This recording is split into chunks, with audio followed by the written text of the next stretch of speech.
Salut, vous écoutez Conseil Immo by YouInvest, le podcast hebdomadaire pour les férus d'immobilier. Bonjour David. Bonjour. On se tutoie, on se voit ? On se tutoie. On se tutoie, allez, parfait. Je suis ravie de t'accueillir sur le podcast. Avant de rentrer dans le vif du sujet, est-ce que tu peux te présenter de la manière dont tu le souhaites ? Je m'appelle David, j'ai bientôt 40 ans. D'accord. J'habite Watermal-Boisfort, dont je suis président du CPS d'ailleurs depuis 12 ans maintenant, et je suis député depuis 5 ans, et surtout tête de liste aux prochaines élections pour le MR à Bruxelles. J'ai travaillé pendant 8 ans pour Didier Reynders. J'ai aussi toujours maintenant un partenaire dans le milieu de l'Horeca, donc on a ouvert un restaurant à deux. Ok. J'ai été indépendant, traducteur, interprète. Et puis j'aime beaucoup lire, je lis énormément, j'essaie de lire un livre par semaine. Ah oui, quand même. J'y arrive bon pas toujours, rythme. mais parce que j'adore ça. Et puis j'essaie de faire un peu de sport presque tous les jours. Okay. Je suis un grand fan de course cycliste. Donc, d'accord. Voilà. Très bien. Rapidement. Rapidement. Tiens, une question qui va peut-être paraître un peu déroutante, mais pourquoi le maire ? C'est quoi les valeurs dans lesquelles tu t'identifies et que tu es le plus fier de prôner au quotidien ? Oui, c'est très certainement sur base d'une expérience personnelle où j'ai fait des études donc de traducteur-interprète. Pour faire traducteur-interprète, il faut être en réalité presque parfait trilingue à la base. On vous apprend à les traduire, ces langues, on vous les apprend pas. Ce qui n'était pas du tout mon cas. Donc je viens d'un petit village wallon où francophone, on n'apprenait pas du tout ni le néerlandais, un petit peu l'anglais, mais enfin c'était pas non plus Shakespeare. Et donc j'ai vraiment eu des études extrêmement difficiles. Où je devais tout apprendre dans un milieu où je ne connaissais vraiment rien et je ne comprenais même pas ce qu'on me racontait. Et donc, c'est grâce, très certainement, à vraiment beaucoup de travail, beaucoup d'efforts. Et donc, derrière, je dirais, un mérite qui a été récompensé parce que j'ai démarré en ayant très dur les premières années et puis en réussissant plutôt bien tout à la fin. Et j'ai vu en quoi le travail, l'effort, à la fin, finissait par être récompensé. Et donc, c'est ces valeurs-là que je retrouve pleinement au sein d'un parti libéral qui permettent aussi de valoriser donc le travail et grâce aussi à ce travail, tendre la main vers celles et ceux qui parfois traversent une situation qui est plus compliquée. Et donc une dynamique de solidarité derrière qui est très importante parce que je viens de ce type de milieu-là et parce qu'on m'a tendu la main, parce que j'ai travaillé, la combinaison des deux font qu'aujourd'hui je me sens pleinement libéral et je suis content d'y être. Ok, super, c'est hyper clair. Du coup, tu l'as dit, tu te présentes au Parlement en tant que chef de file pour le MR à Bruxelles. Pour les auditeurs qui, comme moi, en tout cas avant de préparer tous ces podcasts, ne s'y connaissent pas du tout en politique, c'est quoi les fonctions d'un parlementaire au quotidien ? Alors, il faut savoir qu'en Belgique, on a créé plein de parlements. Oui. Alors, il y a le parlement qu'on voit tous à la télé, qui se réunit souvent le jeudi en séance plénière avec le Premier ministre.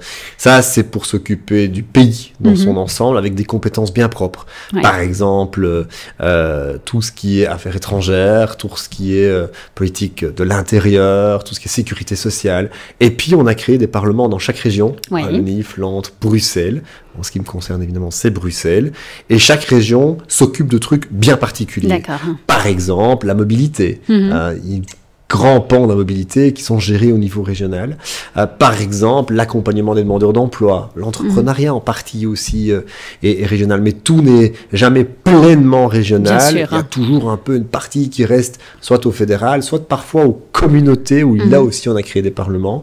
Donc la Belgique, c'est très compliqué. Et si vous avez compris, c'est qu'on vous a mal expliqué. Mais derrière ça, quand vous avez la chance de siéger dans un parlement, c'est quoi votre rôle ? Le rôle premier, c'est de contrôler le gouvernement. C'est-à-dire que pour chaque parlement, au-dessus, il y a un gouvernement. Enfin, au-dessus, il y a un gouvernement qui, lui, prend les décisions, exécute au jour le jour et gère au jour le jour votre région ou votre pays. En l'occurrence, moi, c'est la région de Bruxelles. Et donc, moi, comme parlementaire, j'ai l'occasion toute la semaine, dans des réunions bien précises, des commissions parlementaires, d'échanger avec les ministres qui sont en charge de la mobilité, qui sont en charge de la sécurité, qui sont et dire, dites, au fait, récemment, il y a eu tel et tel événement, qu'est-ce que vous prévoyez pour éviter que ça arrive encore ? Les challenger, en fait. Challenger. Ok, d'accord. Et on peut aussi alors, ça c'est l'autre point du parlementaire, nous-mêmes proposer de nouvelles lois qui, au terme d'un parcours qui parfois est assez long, et donc c'est parfois un peu frustrant, peuvent être adoptées. Et donc il y a des fois eu des lois qui ont été adoptées parce qu'elles ont été déposées par un parlementaire et non pas parce qu'elles ont été décidées par un gouvernement. Et donc voilà, c'est en fait un rôle assez puissant, mais bien cadenassé aussi. Ok. On le répète tout le temps dans ce podcast, hein, l'immobilier, c'est une compétence qui est régionalisée, hein, parmi toutes les choses, tu disais, dont les parlementaires s'occupent. C'est donc exact que vous allez essentiellement discuter immobilier. Bon, parfait, c'est pour ça finalement que je t'ai invité. Donc l'idée, c'est évidemment de se focaliser sur tes ambitions, sur celles du MR pour la législature à venir. Je pense à accessibilité au logement, fiscalité, neutralité carbone, hein, quand même, malgré tout, urbanisme. J'ai évidemment parcouru le programme électoral, c'est long. Je pense qu'on n'aura pas assez avec ce podcast pour le parcourir en entier. Mais si toi, tu devais retenir 3 mesures que tu aimerais mettre en place sur la prochaine législature qui tiennent particulièrement à cœur, ce serait lesquelles? Sans aucun doute, la première, je tiens à dire qu'on n'a pas préparé ce podcast. Non, tout à fait, c'est vraiment une discussion. Comme ça, je te prends au dépourvu, c'est clair. Il n'y a pas de souci. La première, c'est de réduire au maximum le délai de délivrance des permis. On sait qu'à Bruxelles, ça prend parfois 2 à 3 fois plus de temps. Pour les petits ou pour les grands projets à Bruxelles. Moi j'ai en moyenne 4 ans en Wallonie et 6 ans à Bruxelles. Alors les chiffres, pour des gros projets évidemment. Les chiffres varient un peu en fonction, mais on voit bien que c'est beaucoup plus long, que c'est beaucoup plus compliqué, et donc il faut réduire pour que le signal envoyé aux investisseurs ou aux promoteurs soit clair. Sachez qu'à Bruxelles, ça ne sera pas autant le parcours d'obstacles que c'est aujourd'hui le cas. Qu'est-ce qui coince finalement dans l'urbanisme? Parce que c'est vrai que tu as parlé de diminuer le précompte immobilier pour les entreprises dans cette période de latence, mais qu'est-ce qui explique qu'il y a comme ça entre 4 et 6 ans pour Bruxelles pour délivrer des permis? Il y a plusieurs éléments, je vais en citer peut-être 2 ou 3. Le premier, c'est qu'à Bruxelles, on a créé une série de couches d'instances amenées à remettre un avis entre la commune, la région, Urban, Monuments et Sites, Bruxelles Environnement, Bruxelles Mobilité, enfin, donc c'est gigantesque, de personnes qui sont amenées à mettre un avis. Et donc tout ça peut prendre un temps phénoménal. Et donc à un moment donné, il faut pouvoir rationaliser ça et se dire peut-être qu'on n'a pas besoin d'autant de personnes, ça c'est 1. 2, on a alors une numérisation qui a pris quand même beaucoup de temps et qui n'est pas terminée, mais qui, derrière ça, peut engendrer pas mal de retard. Tout ça cumulé fait que vous pouvez diminuer le délai de délivrance. Ça, c'est évident. Si je dois énoncer la première priorité, c'est celle-là. Envoyer le signal très clair. En parallèle, je crois qu'il faut pouvoir réattirer des investisseurs, réattirer l'immobilier de bureau aussi, par exemple, à Bruxelles. Et donc, moi, je plaide pour qu'il y ait un abattement du paiement du précompte immobilier ou une exemption provisoire du paiement du précompte immobilier lorsqu'il y a une rénovation de bureau qui est prévue, le temps du délai de délivrance du permis et du chantier. Vous verrez en quoi, alors du coup, les pouvoirs publics feront en sorte que ce délai de délivrance de permis soit raccourci, puisqu'évidemment, ils ont moins de sous, puisqu'il y a le précompte qui n'est pas payé. Mais c'est aussi un signal qui est envoyé pour dire, on a besoin que vous reveniez à Bruxelles, parce qu'on a besoin de réattirer de la richesse, parce que Bruxelles est dans une situation où sa dette a triplé en 10 ans de temps, où la classe moyenne part, où les entreprises sont moins attirées par Bruxelles, et donc on le voit bien, progressivement, la situation n'est pas bonne. Donc il faut pouvoir réattirer, donc il faut envoyer des signaux. Donc 1, les délais de délivrance, 2, l'exemption provisoire du paiement du précompte, le temps du délai de délivrance et de la rénovation, et 3, alors, il est très important de garder de la classe moyenne à Bruxelles. Et pour ce faire, on le voit en Flandre, ils ont baissé les droits d'enregistrement à 3%. Idéalement, on devrait y arriver, mais je dois être honnête, on va pas y arriver du jour au lendemain parce que les caisses de Bruxelles sont vides, voire plus que vides. Et donc, ceux qui vous disent on peut faire ça demain matin, c'est faux, mais on doit y tendre. Mais en parallèle, je voudrais y appliquer une mesure qui va être appliquée en Flandre dès le 1er janvier 2025, qui est celle où le gouvernement flamand, en l'occurrence, va se porter garant d'un prêt auprès des primo-acquéreurs qui manquent parfois les 20% qui leur permettent de financer, d'acquérir un prêt à une banque qui veut bien prêter les 80, mais il manque parfois 10 ou 20% que les banques ne veulent plus prêter ou nettement moins. Là, ici, le gouvernement flamand va se se porter garant et faire un prêt.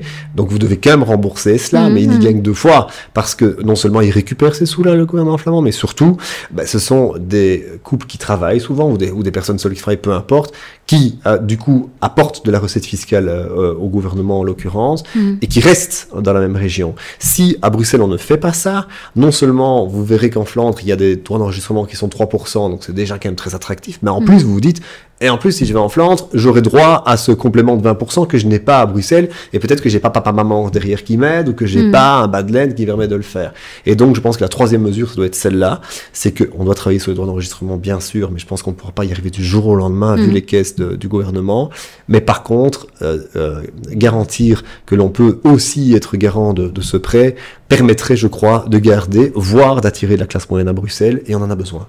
C'est lié à quoi finalement que la Flandre, elle est à ce point-là capable d'emmagasiner cette différence de droit d'enregistrement? Parce que tu l'as dit, en Flandre, on est à 3%, en Wallonie, à Bruxelles, on est à 12,5%, donc ça fait une différence de 9,5% en moins de recettes pour l'État. Donc c'est quand même colossal, parce que j'ai fait les calculs. Basé sur le nombre de transactions en Wallonie en 2022, on est à 71 000 et 38 000 à Bruxelles.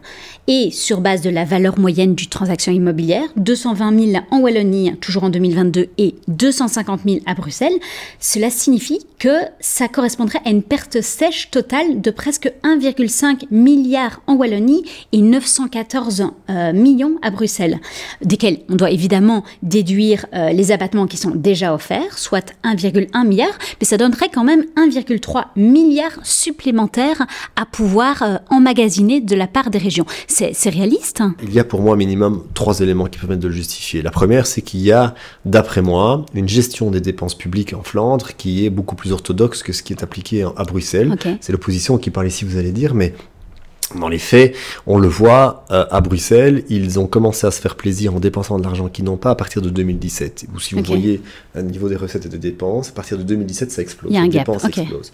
Est-ce qu'en Flandre, ils ont su dire, si on n'a pas l'argent, on ne dépense pas ça. Et donc ça, c'est une mentalité aussi qu'il faut pouvoir réappliquer à Bruxelles. Mais c'est un premier point, c'est à un moment donné, se permettre de faire de telles largesses dans les droits d'enregistrement parce que c'est bien géré derrière et qu'il y a suffisamment encore, je dirais, de badland. 2, il y a un taux d'emploi en Flandre qui est de presque 80%. À Bruxelles, il s'améliore, il faut reconnaître, mais enfin, il reste quand même extrêmement bas. On est à 68%.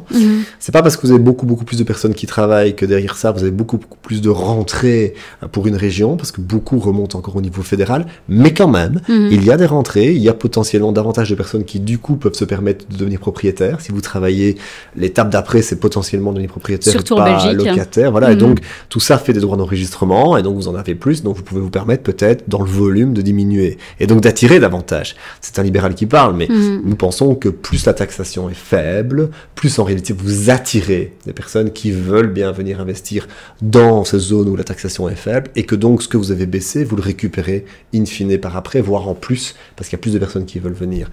Et puis, 3 probablement, vous savez, une entreprise ou un individu vient dans une région parce qu'il y a 3 éléments qui sont rencontrés, outre le volet fiscalité. 1, il y fait propre. Et on sait qu'à Bruxelles, très souvent, on estime que c'est trop sale. 2, il y fait sécure. Je suis désolé, mais je dois pas parler un peu de la situation à Bruxelles ces dernières semaines, mais on s'y sent pas en sécurité.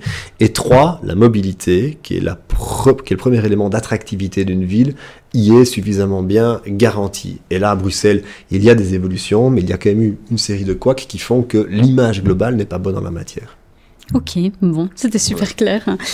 Bon, je vais pas te cacher, les ambitions du MR, elles sont quand même assez fort alignées avec celles de Winvest et les valeurs entrepreneuriales, on va dire. Donc, il y a peu de points sur lesquels j'ai tiqué dans le programme électoral en me disant, bon, je vais pouvoir challenger David là-dessus. Ma plus grosse question, finalement, ça va être comment est-ce qu'on arrive à débloquer les fonds? Tu en as parlé, on le sait tous, le budget d'État, il n'est pas extensible. Je crois que j'ai en tête 279 milliards pour 2024. Alors, c'est fédéral, mais au niveau de la région, c'est réparti comment? De la région, on est sur un budget de à peu près 5, 6, 7 milliards, un peu en fonction de ce que vous mettez dedans. Ouais. Donc voilà, et on a un taux d'endettement qui dépasse les 210-215%. Donc il va falloir faire des économies. Mais c'est la question de savoir comment on fait. Je pense qu'il y a... je vais citer 3 éléments sur lesquels il faudra travailler. Le premier, c'est une rationalisation des dépenses. Et donc ça risque de ne pas être très, très populaire, de ne pas être une partie facile. Mais à un moment donné, il va falloir prendre ligne par ligne tout ce qui est dépensé et pouvoir prendre des décisions qui ne sont pas simples. Mais il faudra faire des économies, il faudra prévoir que des dotations de certains OIP qui ont été constitués ces dernières années sont moins élevées ou sont rationalisées avec derrière des investissements qui sont faits pour rendre plus efficace aussi. L'un ne va pas sans l'autre, mais quand même, il faudra pouvoir à un moment donné avoir cette discussion-là et ça sera probablement la plus douloureuse. 2, il faut que l'on ramène de l'emploi, il faut qu'on ramène de la classe moyenne, et pour garder ou ramener de la classe moyenne, il faudra travailler sur ce prêt garanti dont je vous ai parlé, les fameux 20%. Il faudra travailler pour les entreprises sur une exemption provisoire du paiement du précompte le temps de la rénovation des bureaux. Donc il faudra vraiment avoir des éléments incentives qui attirent les RCA. 3, il faudra créer de la classe moyenne, donc davantage de recettes fiscales, en augmentant le taux d'emploi. Et pour ça, il faudra travailler sur Actiris Bruxelles Formation. J'imagine que ce n'est pas ici que je dois développer tout notre programme sur Actiris Bruxelles Formation, mais on a un programme qui supporte, qui permet de faire ça. Derrière ça, il faudra continuer à travailler sur une amélioration de ces 3 points importants qui sont la propreté, la sécurité et la mobilité dont j'ai parlé préalablement, avec des investissements nécessaires. Vous allez me dire, ok, il ne suffit pas de rationaliser, d'augmenter la classe moyenne ou de créer de la classe moyenne, il faudra quand même trouver de l'argent ailleurs. Et en effet, nous, OMR, nous pensons qu'il y a 4 grands chantiers à Bruxelles pour lesquels il faut avancer, pour lesquels ils n'ont plus d'argent. C'est le métro, les tunnels, la rénovation du bâti et les égouts. On rigole, mais en fait, ces 4 éléments-là n'avancent pas, en tout cas pas assez vite. Ça demande beaucoup de moyens. Rien que la rénovation du bâti, on l'estime à 1 milliard par an plus ou moins. Le tunnel, j'en parle même pas. Le métro, vous voyez. Pour ça, ce vers quoi nous voulons tendre, c'est la création, comme ils ont fait pour la construction du Grand Paris tout autour de Paris, donc c'est 200 km de voirie, 68 gares, la création d'une obligation verte en réalité. Donc ils ont levé plus de 25 milliards en quelques années de temps au niveau international, parce qu'ils ont créé vraiment sur base du Green Deal, sur base de toute une série de points européens bien précis, mais qui ont permis, à une époque où les taux étaient meilleurs que maintenant, je suis d'accord, mais quand même de lever beaucoup d'argent et de lisser... Auprès des particuliers, du coup. Auprès des particuliers. Alors, parfois, c'est des investisseurs plus lourds, parce qu'on va chercher parfois des montants assez importants, mais ça permet, in fine, c'est quand même la région et donc le contribuable qui doit le rembourser, mais ça permet, via un mécanisme de remboursement échelonné, de lisser dans le temps, en l'occurrence pour le Grand Paris jusqu'à 2080, l'ensemble à la fois des emprunts, des investissements, des remboursements de capitaux, tout ça fait que, au bout du compte, le volet financement, par exemple, du fameux Grand Paris à Paris, ça n'est pas un problème, ça n'est pas un point d'achoppement, c'est un élément très important d'attention, mais ça va, c'est géré. Nous, on pense qu'à la fois pour le métro, le tunnel, les égouts, la rénovation du bâti, il faut créer une grande obligation verte, Bruxelles, capitale de l'Europe, que l'on envoie au travers du monde, parce que je pense que ça peut attirer. Si les investisseurs, si les fonds privés réalisent qu'à Bruxelles, il y a un changement, qu'il y a un cap très clair qui est posé, je crois qu'on peut attirer en fait beaucoup plus d'épargne privée, parce qu'en fait c'est ça, c'est mobiliser l'épargne quelque part que ce qu'on croit. Et donc ça, ce sont, je dirais, ici, je viens de citer 4-5 pistes de financement qui doivent permettre d'y arriver. Ça ne se fera pas en 2 mois, mais on peut le faire rapidement, parce que l'avantage, c'est que d'autres villes qui ont connu la situation que connaît Bruxelles ont su se relever. C'est souvent entre 5-10 ans de temps, et donc il suffit d'eux aller voir ce qu'elles ont fait, comment elles l'ont fait, et d'appliquer ces recettes-là à Bruxelles. Oui, on n'est jamais très précurseur en Belgique. Jamais, mais non, mais... Et puis ce serait ridicule de vouloir inventer alors que, en fait, vous avez des tas de villes près de chez nous qui ont connu la même chose, et qui, si vous prenez le meilleur de chacune, vous permet, je pense, d'avoir une véritable belle capitale de l'Europe. C'est l'avantage d'être un petit peu à la traîne, c'est de pouvoir aller chercher des idées qui ont bien fonctionné ailleurs, oui, effectivement. On parle peut-être un peu suppression du précompte immobilier, ça fait partie de votre programme. Là aussi, ça représente 4,6 milliards de recettes en 2022, sachant que finalement, il y a 70% du montant total de ce précompte qui vient des habitations principales. Ça ferait aussi une recette inférieure pour le pouvoir public. Concrètement, c'est envisageable, cette mesure? Alors, c'est un cap que l'on veut se fixer. C'est aussi un message qu'on veut envoyer, c'est que pour nous, la taxation de tout le monde, l'imposition de tout le monde... Vous savez qu'en Belgique, on est imposé... on est dans le top 2 ou dans le top 3 du niveau d'imposition. Oui. avec, si je ne m'abuse, on est à cotisation sociale compris à 46%, alors que la moyenne européenne est de 42%. Mais on dépense 56%, alors que la moyenne européenne est de 49%, si je ne m'abuse. Donc on voit bien qu'il y a une marge de progression à ce niveau-là. Mais derrière ça, une des manières de le financer, c'est à nouveau d'augmenter le taux d'emploi. Il n'y a rien à faire. Plus vous avez de gens qui travaillent, plus vous avez de recettes fiscales, moins vous avez de dépenses sociales. Oui. Donc tout est lié. Et pour ça, la marge de progression en Belgique, surtout en Flandre et en Wallonie, pour augmenter le taux d'emploi est gigantesque. Et on a calculé que si vous augmentiez le taux d'emploi de 10%, et donc si vous vous rapprochiez de la moyenne européenne ou de la moyenne des meilleurs pays européens, en réalité, c'était sur base annuelle, à flot constant, plus ou moins 20 milliards de recettes.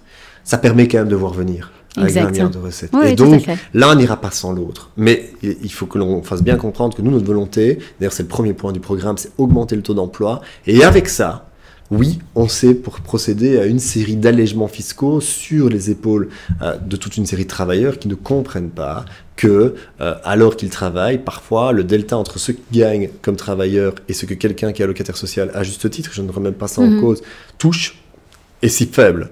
Et c'est ce détail-là qu'il faut pouvoir agrandir. Pour ça, il faut valoriser le travail aussi. Comment valoriser le travail? Moi, je prends toujours ces 3 chiffres-là. Vous êtes au CPS, vous touchez le RIS, et donc vous touchez plus ou moins 15 000 euros par an, donc vous n'êtes pas imposé sur ces 15 premiers 1 000 euros par an. Vous êtes salarié, vous serez imposé à partir de plus ou moins 10 000 euros par an. D'accord. Vous êtes indépendant, vous commencez à payer quelque chose, appelez le cotisation sociale ou peu importe, à partir de 0 euros. Tout de suite. Et donc, comment voulez-vous inciter les gens qui ne travaillent pas à travailler quand ils voient des fusques que cet élément-là? Et donc, c'est là où on voit qu'il y a quand même une marge de progression. Et la clé, c'est d'augmenter le taux d'emploi. D'autres vont vous dire, on va taxer davantage les riches. C'est une mesure qui est très populaire, qui fonctionne plutôt bien comme ça, mais dans les faits, on sait que ça ne fonctionne pas. On sait que c'est compliqué. Il y a un rapport de la BNP qui montre que si on voulait le faire, ce serait extrêmement compliqué et que les riches, d'ailleurs, ils votent avec leurs pieds. Donc, si jamais ils veulent plus, ils n'ont qu'à partir ailleurs. Donc, nous, on vient avec une mesure qui est peut-être un peu plus compliquée à vendre politiquement, mais qui, en réalité, elle, on le voit dans les faits, dans les chiffres. Si vous mettez une personne en plus au travail, c'est X euros en plus dans les caisses de l'État. C'est qui nous permet, si vous augmentez le volume de manière significative, de diminuer la pression sur tout le monde. Par exemple, sur le précompte immobilier, qui n'est jamais qu'une taxe hyper injuste, parce qu'en fait, vous payez pour vivre là où vous habitez. C'est quand même quelque chose qui est alors qu'il y a déjà une taxe au moment d'acquérir le logement. Plus droit de succession, j'en passe de carnet. Voilà, il faut bien créer des taxes à un moment donné pour faire fonctionner l'État, mais celle-là, elle est quand même vachement injuste. C'est vrai. Là, je vais pas te contredire. Mais non, enfin. Ok, je passe un peu du coq à l'âne, mais c'est pas mentionné dans le programme. Mais qu'est-ce que tu penses de la disparité entre les frais d'acquisition d'un bien neuf, qui sont soumis du coup à la TVA de 21%, et puis ceux liés au bâti existant, qui est à 12,5%? C'est un peu contradictoire par rapport aux volontés finalement de promouvoir un bâti neutre en énergie, non? Oui, c'est comme le combat qui a eu lieu ici ces derniers mois par rapport aux 6% sur la rénovation, démolition-rénovation. Finalement, combat qui a quand même pu aboutir quelque part, puisque récemment, ici, le gouvernement a annoncé maintenir les 6%. D'accord, tu me l'apprends. Via une série de conditions, mais quand même, c'est clair, c'est contradictoire. Derrière ça, moi, j'ai moi-même travaillé à des... C'est contradictoire, donc tu as raison. Comment te dire? Tu as raison. Je veux juste ici faire preuve d'un peu de pédagogie et je ne devrais pas. On me dit souvent, David, ne fais pas ça, parce qu'en fait, tu devrais juste arrêter à dire tu as raison et que ça, les gens sont contents. De ce podcast. Mais moi, j'ai envie toujours de faire comprendre. Moi, j'ai travaillé plusieurs fois sur la constitution d'un budget avec plein de tas d'autres gens, parce que je travaillais pour Didier Reynders, donc on travaillait à la constitution de budget pour le gouvernement fédéral, pour l'État, et il y a un moment donné, quand tu fais le nombre de dépenses et le nombre de recettes, il y a toujours un trou et c'est jamais dans le bon côté. Et donc, il faut faire des choix et tu te dis, oui, j'aimerais bien passer de 21 à 12, mais si je fais ça, alors j'ai encore moins de recettes. Et donc, c'est toujours le serpent qui se mord la queue. Il faut qu'il y ait plus de gens qui travaillent. S'il y a plus de gens qui travaillent, franchement, ce genre de mesure, ça sera, en fait, on aura le luxe qu'ont connu certains gouvernements il y a très longtemps de dire, tiens, finalement, on a même un boni, donc on a plus d'argent que prévu. Où est-ce qu'on peut baisser un peu la pression? Où est-ce qu'on peut l'allouer? Comment on peut faire? Et là, de nos jours, malheureusement, comme il n'y a pas assez de gens qui travaillent, c'est ceux qui travaillent qui sont taxés ou qui sont imposés, parfois très injustement, avec des taux qu'on ne comprend pas. C'est juste que, en réalité, on a pu en baisser un, on devrait baisser l'autre aussi, mais en fait, il n'y a pas les finances pour le faire. Après, derrière ça, il y a aussi quand même des choix politiques qui doivent être menés, de se dire, on prend le risque ici de baisser l'impôt d'imposition, comme par exemple l'Irlande l'a fait sur une série d'impôts qu'ils avaient, et ça a plutôt bien marché, parce qu'en réalité, avec par exemple un impôt sur les sociétés qui est assez bas, derrière ça, mais ils ont même pu constituer ce qu'on appelle un fonds irlandais qui leur permet de financer une série de mesures et de politiques qui les aident très fort. Donc moi, je crois très fort que si vous baissez la fiscalité, ça fait mal pour les recettes de l'État pendant 1 an, 2 ans, le temps d'ajuster, mais qu'à un moment donné, vous faites appel d'air et que vous avez de nouveaux capitaux qui débarquent et que ça compense. Mais il faut pouvoir encaisser ça pendant 1 an ou 2, et ça, c'est un choix politique qui est très très lourd, qui n'est pas si évident. Trop bien. Voilà, j'essaie juste d'être pédagogue, mais tu as raison. C'est très bien. Écoute, c'est tout le but de ce podcast, finalement. Voilà. C'est un format long, et comme ça, on a le temps de prendre un petit peu les choses en main. Votre programme, il met évidemment aussi... je dis évidemment parce que finalement, j'ai découvert qu'il n'y avait pas que les écolos qui parlaient autant d'écologie dans leur programme électoral. Et votre programme, il met notamment l'accent sur l'amélioration des performances énergétiques du logement. Tu vas me dire, c'est logique. On a quand même des exigences qui arrivent en 2033 et puis en 2050.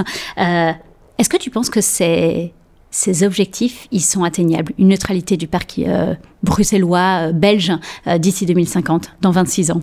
Alors, ils doivent être atteints, mais une nouvelle fois, il faut y mettre un peu de talent et un peu de méthode. Et donc, c'est pour ça que moi, j'aime toujours bien m'inspirer de ce qui s'est fait ailleurs. En réalité, ça fait 2 endroits où je trouve que la démarche qu'ils ont appliquée est plus efficace que ce qui est en train d'être fait pour le moment à Bruxelles, même s'il y a une volonté de bien faire, mais je pense que c'est trop kafkaïen encore la manière avec laquelle on doit y arriver. C'est s'inspirer de ce qu'ont fait Copenhague et les Pays-Bas. Copenhague a tenté d'obtenir une neutralité carbone pour d'ici à 2025. Ils n'y seront pas parce que, in fine, on finit toujours quand même par consommer quelque chose qui fait que la neutralité carbone, c'est très très difficile, sauf si on développe des systèmes de captation de CO2 qui sont performants. On n'y est pas encore vraiment. Mais ils ont développé tout un système de rénovation du bâti, d'utilisation de l'énergie, d'utilisation aussi des produits ménagers avec une usine de méthanisation. Voilà, toute une série de points qui font qu'en très peu de temps, et eux, ils y sont déjà. D'accord. Ils y sont pratiquement déjà. Et on part pas d'une feuille vierge ou quoi que ce soit. Et on part d'une situation socio-économique. À l'époque où ils ont lancé cette initiative-là, il y a très longtemps, c'était assez visionnaire en réalité, de situation socio-économique qui était assez similaire à celui de Bruxelles, donc qui n'était pas bonne. Copenhague n'était pas une ville super chouette, quoi. C'était une ville où les gens quittaient, un peu comme maintenant à Bruxelles. C'est 45 000 personnes qui quittent Bruxelles chaque année. Et là, maintenant, depuis qu'ils ont travaillé à la fois sur la mobilité, sur l'énergie, sur le bâti, sur plein de points, sur refaire du beau aussi, donc via l'immobilier, à Copenhague, c'est 1000 personnes en plus par mois. Ah oui, quand même. Tellement ils attirent. En parallèle, vous avez ce qu'ils ont fait aux Pays-Bas, dans certaines villes, où ils ont fait une politique qui s'appelle Energiesprong, c'est-à-dire vous prenez des quartiers, vous y mettez un marché public qui dit « Ok, on va rénover le bâti de tous ces quartiers-là », avec un système presque clé sur porte de couverture de façade, bref. Quelque chose qui permet à la fois de travailler, je crois, plus rapidement parce qu'en fait, tu délimites un quartier, tu avances, puis tu passes à un quartier suivant. Et ça, c'est le public. Et ça, c'est le public, mais en partenariat avec le privé. Et quelque part, les habitants doivent aussi payer, bien entendu. Tout le monde devra y mettre. Mais non seulement ça va plus vite, mais en plus, ça coûte 2 fois moins cher. Parce qu'évidemment, vous travaillez par marché public sur des grands blocs, donc l'entreprise qui chope le truc peut baisser les coûts. Économie d'échelle, etc. Donc voilà, moi je pense qu'on doit travailler davantage là-dessus, mais la clé, c'est l'accompagnement. Vous n'arriverez pas à forcer quelqu'un à rénover son toit s'il arrive à peine à payer son précompte immobilier, parce que c'est pas parce que tu es propriétaire que tu es riche. Non, tout à fait. Loin s'en faut. Et donc, il n'y a rien à faire. Si on ne développe pas un système à la fois efficace, qui baisse les coûts, qui permet d'avoir soit un tiers investisseur, soit un prêt à taux zéro, pas une prime. Moi, je suis contre les primes parce que les primes, je crois que si tu donnes une prime, alors, même si tu parviens à rénover ton bâti, tu obtiens ce qu'on appelle un effet rebond. On l'a vu à Londres, entre autres, c'est-à-dire que tu finis par consommer autant que ce que tu consommais avant. C'est juste que le delta que tu as récupéré en ayant rénové ton bâti, au lieu de remettre à 18 degrés, par exemple, tu vas remettre à 20-22. D'accord. Et donc, finalement, tu finis par reconsommer comme avant. Parce que c'est une prime, parce qu'on t'a donné de l'argent et donc tu n'es pas responsabilisé. Si c'est un prêt, que tu dois quand même rembourser un peu tous les mois, à taux zéro même, de tous les mois, tu continueras à faire attention et tu continueras à mettre quand même un peu moins, donc à moins consommer, même si tout est rénové.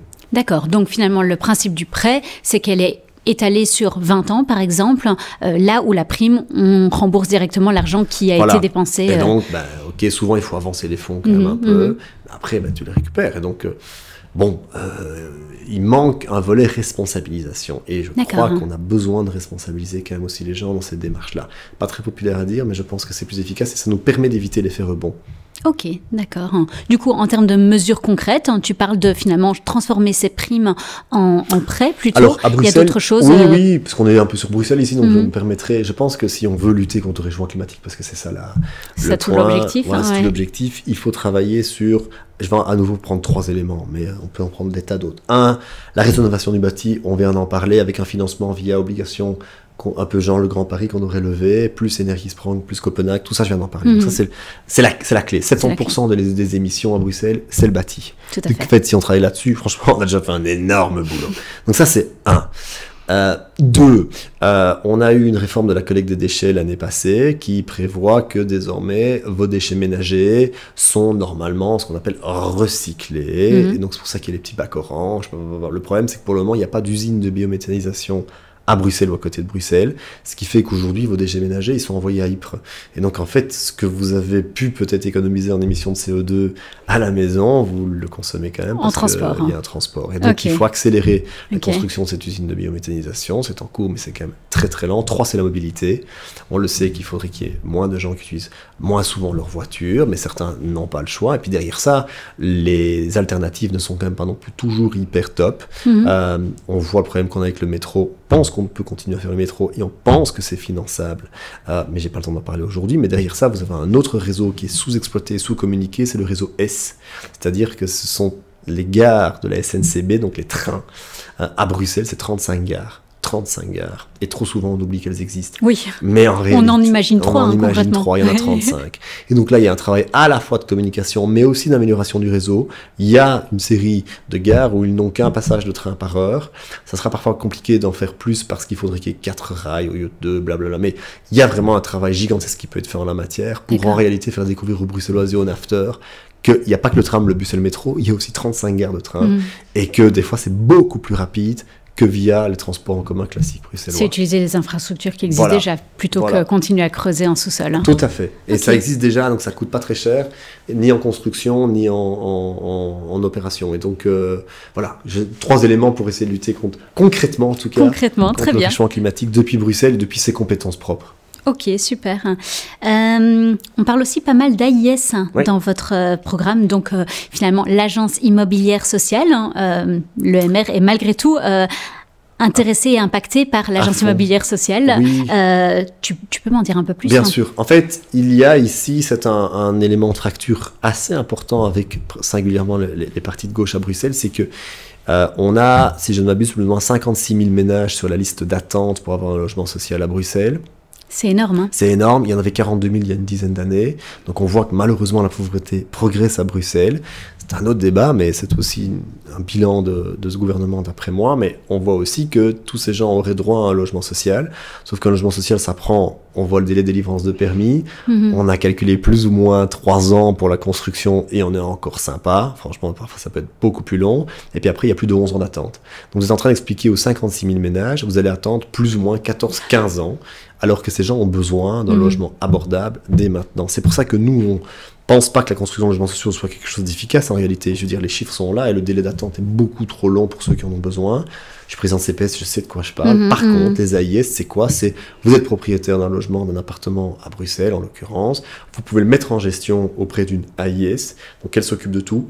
Elle fait les petits travaux, normalement, s'il y a petits travaux à faire. Elle vous garantit un revenu locatif moins élevé, certes, que sur le marché privé, mais vous avez votre revenu locatif, peu importe ce qui se passe, même s'il n'y a personne qui est dedans. Et ça permet de beaucoup plus rapidement proposer un logement à celles et ceux qui en attendent un.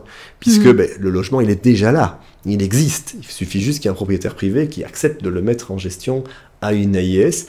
Il y a une intervention à leur public, donc le gouvernement régional donne une partie de l'intervention pour s'assurer que vous ayez ce revenu locatif tous les mois.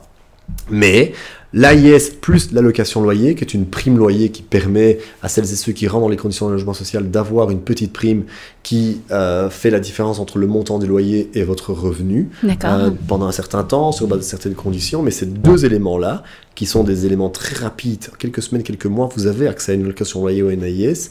Ces 2 éléments-là coûtent 12% du budget global de la région en matière de logement, que 12%. Le reste, en gros, c'est pour construire du logement social. Et ça vous permet de mettre à l'abri 18 000 ménages. D'accord. Et donc, on voit, c'est beaucoup plus rentable socialement l'AIS et les allocations loyers que la construction de logements, surtout sur le peu de terrain qui reste encore constructible à Bruxelles. Et donc, si on veut être social, il faut que l'on développe ce type d'infrastructure, beaucoup plus rapide, beaucoup plus efficace. Mais derrière ça, ce qui est très important, c'est de quand même ne pas, et mes amis de gauche n'aiment jamais quand je rappelle ça, mais ne pas non plus absorber le narratif de gauche, c'est le cadre libéral qui parle ici, mais qui est de faire croire que la perspective pour des tas de familles et de manière croissante à Bruxelles, c'est un logement social, soit pour eux, soit pour leurs enfants. Pour moi, la perspective pour toutes ces familles-là, sauf évidemment si vous avez une situation qui le justifie, ou une situation de santé évidemment qui le justifie, bien entendu, mais sinon, pour toutes les autres familles, si vous êtes en bonne santé à Bruxelles, il n'y a pas de raison que vous ne travaillez pas. Et donc, il n'y a pas raison que vous n'ayez pas emmené accès à un logement du marché classique, par un logement social, parce que vous travaillez, vous gagnez votre vie, et que donc vous avez droit à avoir un logement, je dirais, plus classique. C'est cette direction-là qu'il faut emprunter. Et pas la direction de dire on va construire encore plus de logements sociaux. Oui, je veux dire, malheureusement, on aura toujours besoin de ce type d'aide, c'est nécessaire, et c'est ça la beauté de la solidarité. Moi-même, je viens d'un logement social, donc je sais en quoi c'est utile. Mais derrière ça, il faut quand même rappeler que la vraie perspective pour un gouvernement à donner à ses habitants, c'est que tout le monde travaille et que tout le monde ait accès à un logement classique qui finance aussi d'une manière ou d'une autre la solidarité pour celles et ceux qui en ont besoin. Et pas la perspective de dire tout le monde aura accès à un logement social, ça c'est ma perspective. Je pense que ça c'est un narratif qui est dangereux et qui n'est pas bon pour les gens. Moi, j'ai rencontré trop de gens qui me disaient « Moi, ce que je veux, c'est avoir un logement social. » Et je n'entends pas le côté, ben oui, en fait, moi, j'aimerais bien un logement classique parce que je travaille, parce que j'ai un travail. Alors qu'il y a du travail disponible. C'est ça. Si on était situation où personne n'embauche, ok, là, il faut vraiment aider. Mais là, c'est pas le cas. Vous avez des entreprises à Bruxelles, en dehors de Bruxelles, on reviendrait sur Reactiris et Bruxelles Formation, mais qui cherchent. Et c'est là l'investissement social aussi qui doit être pouvoir fait, c'est que s'il faut financer des formations, s'il faut financer des accès aux crèches pour que les parents puissent mettre leurs enfants pendant ce qu'eux-mêmes vont travailler au début ou suivre une formation, là je pense que l'État doit intervenir, on doit payer ça, on doit aider ça, parce qu'on sait qu'il y a une perspective derrière. Que la personne trouve un emploi. Mais ça, malheureusement, c'est un narratif qui est trop peu développé à Bruxelles. Ok. Du coup, si je te comprends bien, l'AIS ne vient pas remplacer le logement social, mais finalement, elle est mise à la disposition de personnes qui sont peut-être moins précarisées, j'utilise des gros guillemets pour dire ça, que les logements sociaux seraient réservés vraiment à des personnes qui sont en très grosse difficulté, et finalement, les logements classiques mis en location par un particulier pour les personnes ayant peut-être moins de moyens, c'est ça? Oui, c'est-à-dire qu'on a un parc de logements sociaux actuellement qui existe, et donc lui, il ne faut pas l'arrêter, il faut continuer à l'entretenir, au contraire, et c'est-à-dire que c'est un gros problème. C'est un gros problème, il paraît, Il faut le rénover, il faut l'isoler, et donc voilà. Mais pour tous ceux qui attendent toujours, on pense que la solution, c'est pas de construire encore plus parce que ça prend trop de temps, c'est plutôt de leur offrir davantage d'options via les agences immobilières sociales ou la location loyer. Et donc, les agences immobilières sociales ou la location loyer, ce serait à la fois disponible, oui, pour les personnes les plus précarisées, mais aussi pour celles qui sont entre deux, qui sont typiquement dans une situation où elles ont besoin d'un coup de main de l'État à un moment donné. C'est là où la solidarité doit jouer en plein. Mais ça permet aussi de limiter dans le temps et de donner une perspective un peu responsabilisante aux gens. Je vais faire l'avocat du diable ici, mais pour un investisseur privé, mettre son bien en AIS, ça signifie quand même une conséquente baisse de loyer par rapport au loyer qu'il pourrait avoir de manière classique. Finalement, il y a une compensation qui est prévue ou pas du tout? D'abord, il y a, je pense, pour beaucoup de propriétaires aussi, un investissement sociétal, volonté de dire, et c'est pas anodin de nos jours, mais... Bon, et la tranquillité d'esprit, concrètement. Voilà. Deux, ok, vous touchez moins de loyer, mais vous le touchez tout le temps. Et pas de vide locatif. Il y a beaucoup de propriétaires ici qui nous écoutent, qui ont dû connaître du vide locatif, c'est quand même parfois, quand vous calculez ça, ça peut vite en fait être beaucoup d'argent en réalité. 3, alors il y a un assistant fiscal, une réduction du précompte, qui existe déjà. Donc tout cumulé l'un dans l'autre, certes, probablement qu'à la fin, vous toucherez moins que si vous avez une gestion proactive et efficace de votre bien. C'est pas garanti sur le long terme. Et puis, il y a le volet sociétal qui est quand même important. Mais donc, oui, c'est sûr qu'au lieu de toucher 700, tu ne touches que 500 ou que 450. Mais il y a une réduction ou une exonération du précompte et il y a un revenu locatif garanti. Donc, tout cumulé. Tu penses qu'on y est presque? Je pense qu'on y est presque. Certainement pas à 100%, c'est vrai. Mais c'est le deal. Bien sûr, Et tu le sais, tu n'es pas obligé, mais tu le sais à partir de le fait. Et je pense moi, j'entends beaucoup de propriétaires qui seraient prêts à le faire. Ça, oui. Ça évite aussi un autre truc. Hein. Ça évite aussi de parquer tous ceux qui sont dans un logement social au même endroit. Au contraire, là, vous créez une vraie mixité sociale dans la ville. Vous créez une vraie mixité sociale dans la ville. Et ça, mon Dieu, c'est tellement important. Tout à fait. Petite dernière question pour toi, finalement. Quelle est la décision politique qui, selon toi, durant la dernière législature, donc les 5 dernières années, a été la plus sensée, la plus pleine de sens, versus celle qui t'horripile le plus Alors, question logement, je veux dire. Question logement. Oui. Alors, celle qui m'horripile le plus, honnêtement, il y en a beaucoup. Et je trouve que ce dernier gouvernement s'est très très fortement attaqué aux propriétaires, avec le risque de ne plus attirer de nouveaux propriétaires ou investisseurs dans cette ville. Et donc de ne plus avoir de personnes qui veulent rénover leurs bâtiments, qui veulent construire ou avoir de nouveaux bâtiments. Et donc derrière ça, plus de personnes qui puissent, de la classe moyenne ou de la classe plus, peu importe, avoir accès à du logement à Bruxelles. Donc ça, il y a eu plein de mesures qui ont été prises. C'est le droit de préemption, c'est le droit de préférence, c'est une augmentation des charges d'urbanisme. Je crois que c'est une indexation de 13% en un coup comme ça, voire plus. C'est l'obligation qui est sur la table maintenant de potentiellement imposer la construction de 25% de logements sociaux dans des bâtiments de 3500 mètres carrés. C'est bien ça. Ouais. Pour le moment, c'est pas du tout. Je veux dire, si tu veux construire un bâtiment de 3500 mètres carrés, tu ne dois pas dedans mettre 25% de logements sociaux. Ici, il prévoit de faire ça. Et ben, du coup, qui va payer pour les 25%? Ce sont les 75%. Bien sûr. C'est toujours le même. Le promoteur n'est pas une ASBL et du coup, il va juste reporter ses coûts. Non. Donc voilà, il y a une multitude de droits de préemption, le droit de préférence.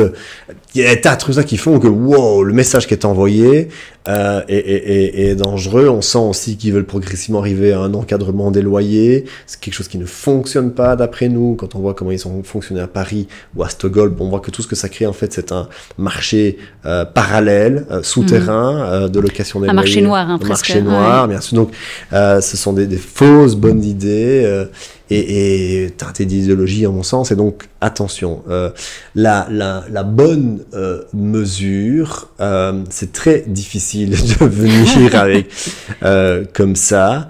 Je sais pas, parce que vraiment, ils ont investi, ça il faut reconnaître, c'est pas suffisamment. C'est vraiment pas suffisamment, mais c'est compliqué. Et c'est pas vraiment du logement direct, donc je suis désolé, mais dans l'accueil pour sans-abri, quand même très fort, ça je dois laisser. Il y a un budget plus important qui a été débloqué, parce qu'à Bruxelles, je ne comprendrai toujours pas comment on peut en avoir autant encore de sans-abri, même s'il y a toutes les problématiques des sans-papiers, des personnes d'origine étrangère, qui évidemment transitent par la capitale, c'est normal, donc c'est pas simple à gérer. Mais quand même, là, on voit qu'il y a une dynamique qui a été enclenchée, qui est pas suffisante, qui pour nous n'est pas bonne non plus, parce qu'il faut travailler davantage avec justement les AIS et Housing First, mais quand même, je dois reconnaître qu'à ce niveau-là, ça ne concerne peut-être pas directement vos téléspectateurs, quoique. Et ça, même moi, je dois reconnaître qu'on voit qu'il y a eu une volonté de faire quelque chose. Mais voilà, pour le reste, le résultat global, pour moi, n'est pas positif. Ça se voit d'ailleurs dans le nombre de nouvelles unités de logement qui sont créées chaque année, où les chiffres ne sont pas excellents en la matière. Oui, je sais plus. Je crois d'ailleurs que c'est sur une interview que j'ai lue de toi de l'Écho, où tu montrais le delta entre ce qui est construit à Bruxelles versus ce qui devrait être construit. C'est gigantesque. Oui, tout à fait. Je crois que c'est plus ou moins, si je ne m'abuse, 3400 logements qui sont sur le marché en plus sur base annuelle. Et on a besoin, sur base d'un rapport de l'ECDE qui a été sorti ici en février, à l'horizon 2030, sur base constante de la démographie, de 40 000 logements. Donc on voit qu'on en est très très loin. On en est très très loin. Si tu fais 3 000 par an, d'ici à 2030, on n'y est pas. Et donc voilà, je pense que le message envoyé, et ça je reviens alors aux mesures dont je te parlais au tout début, doit être celui de dire on va davantage ouvrir la porte à celles et ceux qui veulent rénover, qui veulent construire peut-être sur base de l'ancien, qui veulent, fluidifier l'urbanisme et la délivrance de permis. Mais il faut délivrance de permis plus rapide, avec un incitant fiscal, mais lié justement à cette rapidité, pour que non plus les pouvoirs publics n'y perdent pas trop. C'est un investissement qui va coûter probablement au début, mais si en parallèle, nous, on se concentre alors aussi sur propreté, sécurité, mobilité, très rapidement, vous allez voir, Bruxelles va redevenir aussi riche qu'avant. Tout à fait. Ouais. Ok, bon écoute, j'ai l'impression d'avoir fait le tour. Je ne sais pas si tu veux rajouter quelque chose. Très merci pour l'invitation. Merci beaucoup à toi David. Merci beaucoup. Bon courage pour cette dernière ligne droite. Ouais. Merci. À très bientôt. À bientôt. Au revoir.